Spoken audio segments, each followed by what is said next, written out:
Hello and welcome to another level 3 5-minute video. In this session we're going to talk about the chemical properties of water. So what are the chemical properties that we're going to talk about? Well, water has a dipole. The oxygen is slightly negative with respect to the hydrogens that are slightly positive. So it has quite a very strong dipole. Here's some typical water molecules as often represented. So we've got the negatively oxygen, positively charged hydrogen, and because this molecule has a dipole, then molecules are attracted to each other. And this makes water think that it's actually a much bigger molecule than it really is. And this is why it will affect things like the boiling point of water. So here's a group of the periodic table. We can see we've got oxygen, sulfur, selenium, tellurium there. Typically, as molecular weights go down, then the boiling point of the compounds should also go down, and that's exactly what we're seeing here. As you go to reduced atomic weights from tellurium to selenium to sulfur, tellurium to selenium to sulfur, the boiling point of those hydrogen-based compounds is going down. So you would expect oxygen, it would continue to go down, but no. It's up here. And why is it up there? This is because you don't get hydrogen bonding with tellurium or selenium or sulfur compounds, but you do get hydrogen bonding with oxygen compounds. So this is why water is a liquid and not the gas that it should be, because it thinks it's got a much bigger molecular weight because of all these hydrogen bonds associations.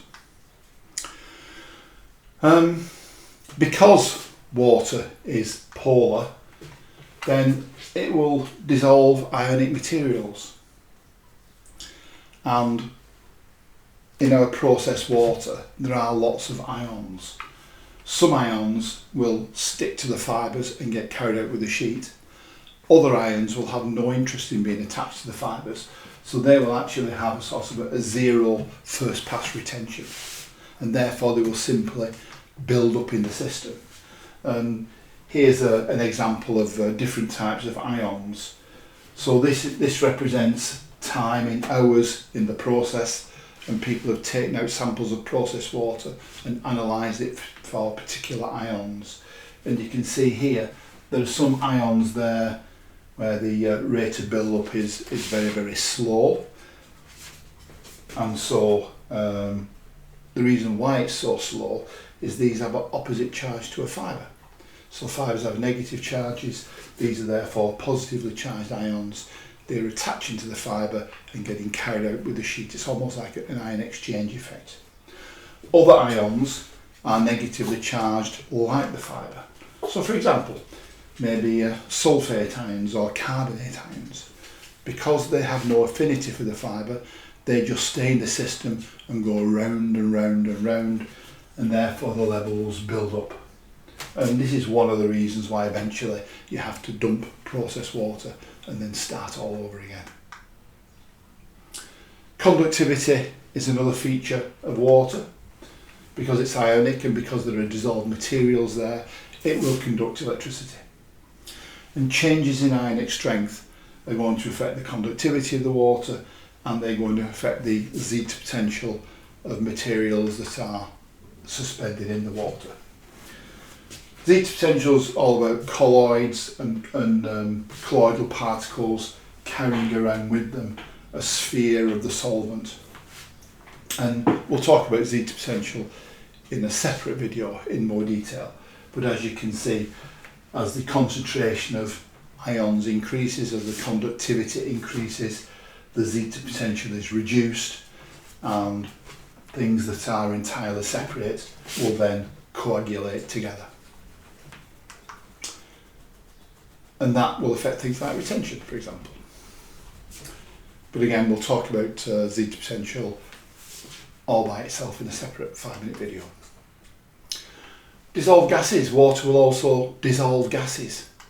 And if we've got dissolved oxygen in there, that will increase the activity of certain sorts of bacteria, so aerobic bacteria. So the more we dissolve oxygen in the processed water, the more we'll encourage aerobic bacteria to reproduce. If we keep oxygen out of the system, then you're going to encourage anaerobic bacteria. And because you've got sulfur compounds there, you can get things like hydrogen sulfide, very sort of smelly materials. And the final thing on gases is you can actually get carbon dioxide dissolved in the water. And if you dissolve carbon dioxide in water, it can lower the pH.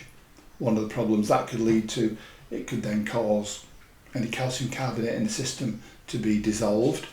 And then later on in the system, where the pH increases, the calcium carbonate will come out of solution and you'll get scale and sort of unexpectedly blocked pipes and nozzles and things like that. So a quick summary of the chemical properties of water. It's only a liquid because of hydrogen bonding. Negatively charged ions can build up in the system, and the ionic strength can affect zeta potential. So please feel free to follow us on any of this social media.